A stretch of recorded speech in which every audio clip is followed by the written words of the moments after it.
नमस्कार प्रिय भक्तजनों, आज मैं लेकर आई हूँ दुर्गा सप्तमी अध्याय नंबर 5 और 6, जिसमें 5वें अध्याय में देवताओं द्वारा देवी की स्तुति, चंड मुंड के मुख से अंबिका के रूप की प्रशंसा सुनकर शुंभ का उनके पास दूध भेजना और दूध का निराश लौटना, और 6ठे अध्याय में धूमलोचन का वध का वर्णन किया गया है।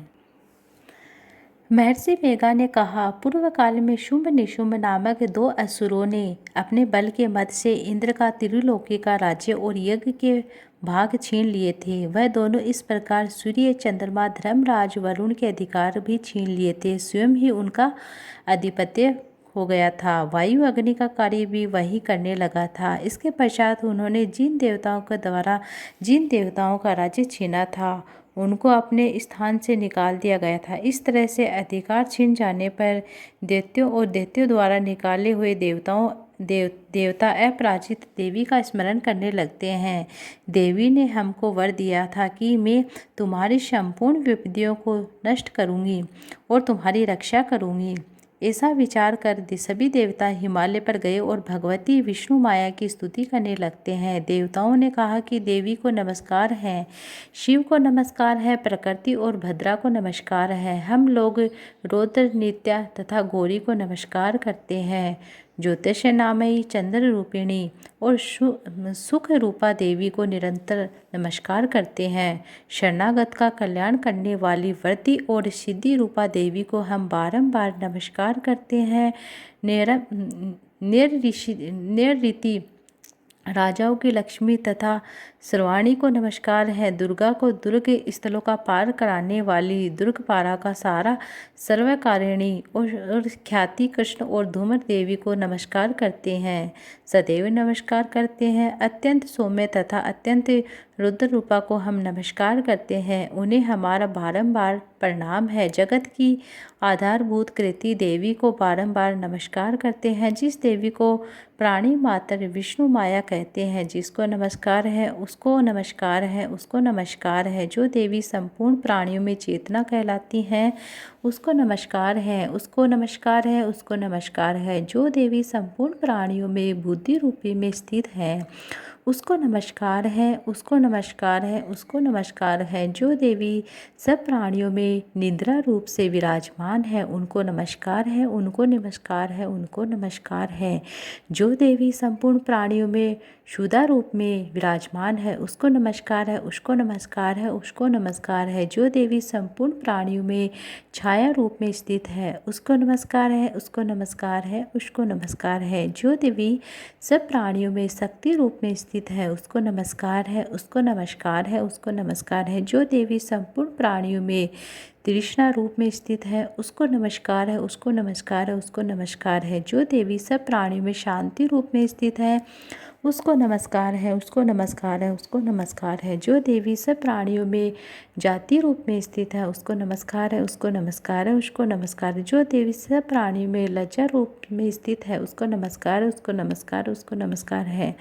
जो देवी संपूर्ण प्राणियों में श्रद्धा रूप में स्थित है उसको नमस्कार, उसको नमस्कार है, उसको नमस्कार है। जो देवी संपूर्ण प्राणियों में क्रांति रूप में स्थित है, जो देवी सब प्राणियों में लक्ष्मी रूप में स्थित है उसको नमस्कार है, उसको नमस्कार है, उसको नमस्कार है। जो देवी संपूर्ण प्राणियों में वृत्ति रूप में स्थित है उसको नमस्कार है, उसको नमस्कार है, उसको नमस्कार है। जो देवी सब प्राणियों में स्मृति रूप में विराजमान है उसको नमस्कार है, उसको नमस्कार है, उसको नमस्कार है। जो देवी सब प्राणियों में दया रूप में स्थित है उसको नमस्कार है, उसको नमस्कार है, उसको नमस्कार है। जो देवी सब प्राणियों में त्रुटि रूपी में स्थित है उसको नमस्कार है, उसको नमस्कार है। जो देवी तुष्टि रूपी में स्थित है उसको नमस्कार है, उसको नमस्कार है, उसको नमस्कार। जो देवी संपूर्ण प्राणियों में मात्र रूप में स्थित है, जो देवी संपूर्ण प्राणियों में भ्रांति रूप में स्थित है उसको नमस्कार है, उसको नमस्कार है, उसको नमस्कार। जो देवी संपूर्ण प्राणियों में नित्य व्याप्त रहती है उसको नमस्कार है, उसको नमस्कार है, उसको नमस्कार है। जो देवी चैतन्य रूप में इस संपूर्ण संसार में व्याप्त है उसको नमस्कार है, उसको नमस्कार है, उसको नमस्कार है। पूर्व काल में देवताओं ने अपने अभीष्ट फल पाने के लिए जिसकी स्तुति की है, देवराज इंद्र ने बहुत दिनों तक इसका देवराज इंद्र ने बहुत दिनों तक जिसका सेवन किया वह कल्याण की साधना भूता ईश्वरी हमारा कल्याण और मंगल करे, सारी विपत्तियों को नष्ट करे और असुरों के सताए हुए हम सब देवता हम उस परमेश्वरी को सब नमस्कार करते हैं जो भक्ति पूर्वक स्मरण किए जाने पर भी तुरंत ही सब विपत्तियों को नष्ट कर देती हैं। जो भी विपत्तियां हैं उनको हर लेती हैं। वह जगदम्बा इस समय भी हमारा मंगल करके हमारी समस्त विपत्तियों को दूर करे। महर्षि मेघा ने कहा, हे राजन, इस प्रकार जब देवता स्तुति कर रहे थे उसी समय पार्वती देवी गंगा में स्नान करने के लिए आई थी। तब उसके शरीर से प्रकट होकर शिवा देवी बोली, शुंभ दैत्य के द्वारा स्वर्ग से निकली हुई और निशुंभ से हारे हुए यह देवता मेरी स्तुति कर रहे हैं। पार्वती के शरीर से अंबिका निकली हुई थी, इसलिए उसको संपूर्ण लोक में कौशिकी कहते हैं। कौशिकी के प्रकट होने के पश्चात पार्वती देवी के शरीर का रंग काला हो गया और वह हिमालय पर रहने वाली कालिका देवी के नाम से प्रसिद्ध हुई। फिर शुंभ निशुंभ के दूत चंडमुंड तथा वहाँ आते हैं। उन्होंने परम मनोहर रूप वाली अंबिका देवी को देखा। फिर वह शुंभ के पास जाकर बोले, महाराज, ये एक अत्यंत सुंदर स्त्री हिमालय को प्रकाशित कर रही है। वैसा रंग रूप आज तक मैंने किसी स्त्री में नहीं देखा है। हे असुरेश्वर, आप यह पता लगाए कि वह कौन है और उसको ग्रहण कर ले। वह स्त्री स्त्रियों में रत्न है। वह अपनी क्रांति से दसों दिशाओं को प्रकाशित करती हुई वहाँ स्थित है, इसलिए आप उसको देखना उचित है। हे प्रभु, तीनों लोकों में हाथी और घोड़े तथा मणि इत्यादि जितने रत्न है वह सब इस समय आपके घर में शोभामान है। हाथी में रत्न रूप ऐरावत हाथी है और उच्च श्वेता नामक घोड़ा जो आप इंद्र से ले लिए हैं। हंसों द्वारा जुता हुआ विमान जो कि ब्रह्मा जी के पास था, सब आपके पास है। यह महापद्म नामक खजाना आप कुबेर से छीन लिए हैं। समुद्र ने आपको सदा खिले हुए फूलों की किंजली भी नामक माला भी दी है। वरुण का कंचन भी वर्षा करने वाला छत्र आपके पास है। रथों में सर्वश्रेष्ठ प्रजापति का रथ भी आपके पास है। हे दैत्येंद्र, मृत्यु से उत्कालिका नामक शक्ति की आपने छीन ली है और वरुण का पाशक भी आपके पास से है। भ्राता निशुंभ के अधिकार भी है और जो भी अग्नि में न जले, और जैसे ऐसे तो 2 अस्त्र भी अग्निदेव ने आपको दिए हैं। हे दैत्यराज, इस प्रकार सारी रत्न रूपी वस्तु आपके पास है।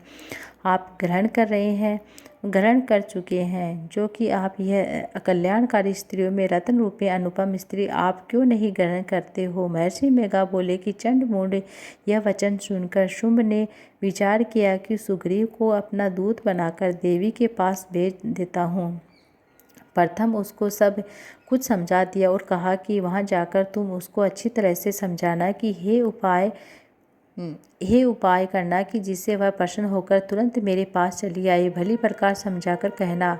दूत सुग्रीव पर्वत से उस रमणीय भाग में पहुंचा जहाँ देवी रहती थी। दूत ने कहा, हे देवी, दैत्यों का राजा शुंभ इस समय तीनों लोकों का स्वामी है। मैं उसका दूत हूँ, यहाँ तुम्हारे पास आया हूँ। संपूर्ण देवता उसकी आज्ञा का एक स्वर से मानते हैं। अब जो कुछ उसने कहलाया है वह मैं कहता हूँ, आप सुनो। इस समय संपूर्ण त्रिलोकी मेरे वश में है और संपूर्ण यज्ञों के भाग को पृथक पृथक मैं ही लेता हूँ। तीनों लोकों में जितने श्रेष्ठ रत्न हैं वह सब मेरे पास है। देवराज इंद्र का वाहन ऐरावत मेरे पास है, जो मैंने छीन लिया है। ऊंचे श्रवता नामक घोड़ा जो क्षीर सागर मंथन करने से प्रकट हुआ था वह भी मेरे पास है। देवताओं ने मुझे समर्पित कर दिया है। हे सुंदरी, इसके अतिरिक्त जो रत्न भूषण पदार्थ देवताओं के पास थे वे सब मेरे पास हैं। हे देवी, मैं तुम्हें संसार की स्त्रियों में रत्न मानता हूँ, क्योंकि रत्नों का उपभोग करने वाले मैं ही हूँ। हे चंचल कटारा वाली सुंदरी, अब मैं तुझ पर छोड़ता हूँ कि तू मेरे पास मेरे भाई महापराक्रमी निशुंभ की सेवा में जाए, और यदि तू मुझे वरेगी तो तुझे अतुल महान ईश्वरी की प्राप्ति होगी। अतः तुम अपनी बुद्धि से विचार कर लो कि किसके पास जाना है। महर्षि मेघा ने कहा कि दूत के ऐसा कहने पर संपूर्ण जगत का कल्याण करने वाली माँ भगवती दुर्गा मन ही मन मुस्कुराती है और हंसती है। इस प्रकार कहने लगती है कि देवी ने कहा, हे दूत, तुम जो कुछ कह रहे हो वह सत्य है, इसमें किंचित मात्र भी झूठ नहीं है। तुम जिस समय तीनों लोगों का स्वामी है और निशुंभ उसी की तरह पराक्रमी है, किंतु उसके संबंध में मैं जो प्रतिज्ञा कर चुकी हूँ उसे झुठला नहीं सकती। अतः तू मैंने जो भी प्रतिज्ञा की है उसे सुना देना। जो मुझे युद्ध में जीतेगा, मेरे अभिमान को खंडित करेगा, बल मेरे समान होगा, वही मेरा स्वामी होगा। इसलिए शुंभ अथा निशुंभ यहाँ आवे और युद्ध में जीतकर मुझे विवाह कर ले। इसे भला देर की क्या आवश्यकता है। दूत ने कहा, हे देवी, तुम अभिमान में भरी हुई हो, मेरे सामने तुम ऐसी बात ना करो। इस त्रिलोकी में मुझे तो ऐसा कोई दिखाई नहीं देता जो कि शुंभ और निशुंभ के सामने ठहर सके। हे देवी, जब अन्य देवताओं में से कोई शुंभ निशुंभ के समान युद्ध में ठहर नहीं सकता, तो तुम जैसी स्त्री उनके सामने रणभूमि में कैसे ठहर सकोगी। और जिन शुंभ आदि असुरों के सामने इंद्र आदि देवता नहीं ठहर सके, तो फिर तुम अकेली स्त्री उसके सामने कैसे ठहर सकेगी। अतः तुम मेरा कहना मानकर उसके पास चली जाओ, नहीं तो वह जब तुम्हें केस पकड़कर घसीटते हुए ले जाएगा तो तुम्हारा गौरव नष्ट हो जाएगा। इसलिए मेरी बात मान लो। देवी ने कहा, जो कुछ तुमने कहा ठीक है। शुंभ निशुंभ बड़े बलवान है, लेकिन मैं क्या कर सकती हूँ, क्योंकि मैं बिना विचारे प्रतिज्ञा कर चुकी हूँ। इसलिए तुम जाओ और मैंने जो कुछ भी कहा है वह सब आदरपूर्वक असुरेंद्र से कह दो, जिसके पश्चात जो वह उचित समझे वह कर सकता है। अब दुर्गा सप्तमी अध्याय नंबर 6 धूम्रलोचन का वध। महर्षि मेघा ने कहा, देवी की बात सुनकर दूत क्रोध में भर गया और वहां से असुरेंद्र के पास पहुंच जाता है। सारा वृत्तांत उसे कह दिया।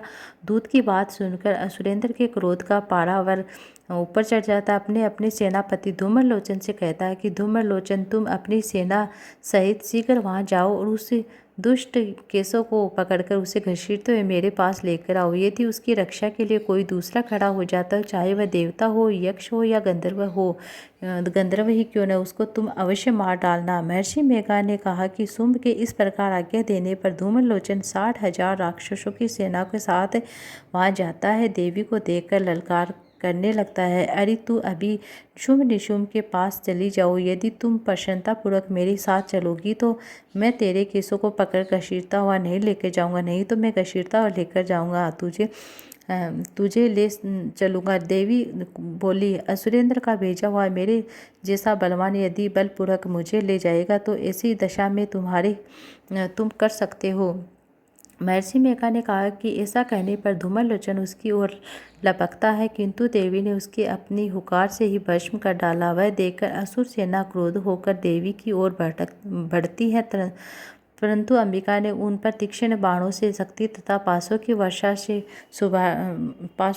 से सभी को मार डाला। इतने में ही देवी का आह्वान भी अपनी गिरवा के बालों पर लपकता झपकता है। बड़ा भारी शब्द करता हुआ असुर सेना को कूद पड़ता है। उसे कई असुरों पर अपने पंजों से, कई अपने जबड़ों से, कई अपने धरती पर पटक कर अपनी जांघों से घायल कर देता है। इसे कई असुरों ने अपने नख से पेट काट डालते हैं। कई असुरों का भी केवल थप्पड़ मारकर ही धड़ से अलग कर देता है। कई असुरों की भुजाएं सिर तोड़कर गिरा देता है। गर्दन के बालों को खींचता हुआ उसके कई असुरों को पकड़ पकड़ उनके पेट के बल ही रक्त पी जाता है। इस प्रकार देवी ने उस महाबलवान सिंह ने क्षण भर में असुर सेना का समाप्त कर दिया। शुंभ ने जब यह सुना देवी ने धूम्रलोचन असुर का वध कर दिया है, उसके सिंह ने सारी सेना का संहार कर डाला, तब उसको बड़ा ही क्रोध आता है। उसके मारे जाने पर वह बहुत ज़्यादा क्रोधित हो जाता है, होठ फड़फड़ाने लगते हैं। उसके चंडमुंड नामक वहाँ महाअसुर आज्ञा दी, हे चंडमुंड,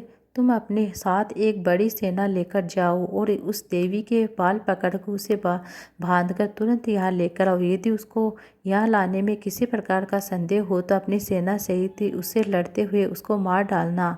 जब वह दुष्ट और उसका सिंह दोनों मारे जाए तब उसको बांध कर ले आना। अब दुर्गा सप्तमी अध्याय नंबर 7, जिसमें चंड और मुंड का वध का वर्णन किया गया है। महर्षि मेघा ने कहा कि दैत्यराज की आज्ञा पाकर चतुरंगिनी सेना को साथ लेकर हथियार हाथी आदि उठाकर देवी से लड़ने के लिए चले दिए। हिमालय पर्वत पर पहुंचकर दोनों ने मुस्कुराते हुए देवी को सिंह पर बैठे हुए देखकर जब असुर को उन्होंने पकड़ने के लिए तलवार लेकर उनकी ओर बढ़े, तब अंबिका के उन पर बड़ा ही क्रोध आया। अंबिका को बड़ा क्रोध आया। हमारे क्रोध में उनका मुख काला पड़ गया, उनकी भ्रूकुटा चढ़ गई। उसके ललाट में से अत्यंत भयंकर, अत्यंत विकराल रूप मुख वाली लाल आंखों वाली काली प्रकट हुई, जो कि अपने हाथ में ही तलवार और पास लिए हुई थी। वह विचित्र खड्ग धारण किए हुए थी, चीते के चर्म की साड़ी और नुरमुंड की माला पहनकर। उसका मांस सूखा हुआ था और शरीर में केवल हड्डियां का ढांचा था, जो भयंकर शब्द से दिशाओं में पूर्ण कर रही थी। वह असुर सेना पर टूट पड़ती है, दैत्यों का क्षण भर में ही भक्षण कर लेगी। वह पार्श्व रक्षों और अंकुशधारी महावतों हथियारों और हाथियों पर भी सवार योद्धाओं घंटा सहित हाथियों को भी एक हाथ में पकड़कर अपने मुख में डाल रही थी। इसी प्रकार वह घोड़े, रथों तथा रथों में भी बैठे हुए सैनिकों को मुख में डालकर भयानक रूप में चबा रही थी। इस प्रकार से केस पकड़कर किसी और पैरों से दबाकर किसी को दैत्य को छाती से मसलकर मार रही थी। वह दैत्य को छोड़े हुए बड़े बड़े अस्त्र शस्त्र को मुंह में पकड़कर और क्रोध में भरकर दांतों में पीस रही थी। उसे कई बड़े बड़े असुर भक्षण कर डाले थे। कितनों को ही रौंद डाला था, कितनों को उसने मार गिराया था, कितनों को उसने तलवार से मारा था, कितनों को अपने दांतों से समाप्त कर दिया था। इस प्रकार से देवी के क्षण भर में संपूर्ण दैत्य सेना नष्ट हो जाती है। वह देखकर पराक्रमी चंड काली देवी की ओर पलका और मुंड ने भी देवी अपने भयानक बाणों की वर्षा कर प्रारंभ की। अपने 1000 चक्र उस पर छोड़े। उस समय वह चमकते हुए बाण चक्र देवी के मुख से प्रविष्ट इस प्रकार दिख रहे थे कि जैसे मानो बहुत से सूर्य मेघा की घटा में प्रविष्ट हो रहे हो। इस प्रकार भयंकर शब्द के साथ काली ने अत्यंत जोश में भरकर विकट हट्टहास किया और उसका भयंकर मुख देखा नहीं जाता था। उसे मुख से श्वेत दांतों की पक्ति और चमक रही थी। फिर उसने तलवार हाथ में लेकर शब्द कहकर चंड से ऊपर आक्रमण किया। इसके केस पकड़कर उसका सिर काट डाला, अलग कर दिया। चंड को मारा हुआ देखकर मूड देवी की ओर लपकता है। देवी ने क्रोध में आकर अपनी तलवार से यमलोक पहुंचा दिया। चंड मूड को मारा हुआ देखकर उसकी बाकी बची हुई सेना भी भाग जाती है। उसके पश्चात काली चंडमुंड के कटे हुए सिरों को लेकर चंडिका के पास गई और प्रचंड हटास के साथ कहने लगी, हे देवी, चंडमुंड 2 महादैत्यों को मारकर मैं तुम्हें भेंट कर रही हूँ। यह अब शुभ और निशुभ का तुमको स्वयं वध करना होगा। महर्षि मेघा ने कहा। वहाँ लाए हुए चंडमुंड के सिर को देखकर कल्याणकारी चंडिका ने काली से मधुर वाणी में कहा, हे देवी, तुम चूंकि चंडमुंड मेरे पास होकर आए हैं, अतः संसार में चामुंडा के नाम से ही तुम्हारी ख्याति होगी। इस तरह से ये था दुर्गा सप्तशती अध्याय नंबर 7 जो संपूर्ण हुआ।